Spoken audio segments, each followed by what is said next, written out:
दोन बायका बोलता बोलता चालताना माझ्या गाडीला धडकल्या आणि मला म्हणाल्या, नीट बघून गाडी चालव की. तुम्हाला सांगतो मित्रांनो, चक्क डोक्याला हात लावलो मी. कारण एकतर गाडी बंद होती आणि दुसरी गोष्ट म्हणजे गाडी पार्किंगला होती. आणि तिसरी सगळ्यात महत्त्वाची गोष्ट म्हणजे गाडी माझी नव्हती.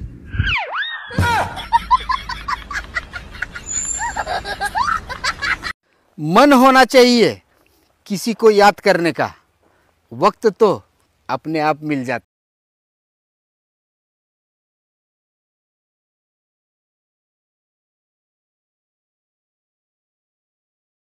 आईला इतके वर्ष झाले पण अजून एका गोष्टीचा खुलासा झालाच नाही. त्या रामगडमध्ये लाईट नव्हती म्हणून ठाकूरची सुनबाई रोज कंदिलाच्या वाती पेटवायची. मग ती विरू त्या टाकीवर जाऊन जीव देतो म्हणायचं.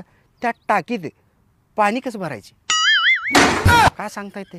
खांद्यावर नेऊन बी ओतत असतील टाकीत. त्यावेळेसचे लोक ताकदवान होते, डेंजर होते.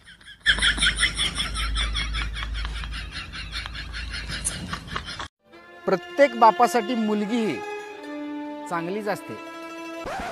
मग मला काय म्हणायचं आहे, हे एवढ्या डेंजर बायका कुठून येतात. पोरांनो, 12वीचे पेपर चालू आहेत तरी कुठल्याही कसल्याही प्रकारचं तिळभर सुद्धा टेन्शन घ्यायचं नाही. कारण पेपर एकदम सोपे असतात. कारण मी स्वतः 2-3 वेळेस दिलोय. इतिहास साक्षीला आहे भावांनो, आजपर्यंत कोणालाच स्वतःची बायको स्वप्नात दिसत नाही. बरोबर आहे का मामा.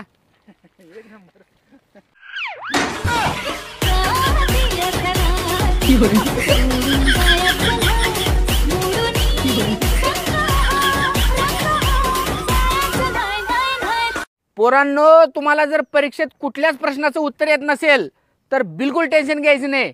शेवटी एकच वाक्य लिहून यायचं, मी पुन्हा येईन, पुन्हा येईन, पुन्हा येईन. मार्च ऑक्टोबर. लहानपणी मी लई नटखट होतो.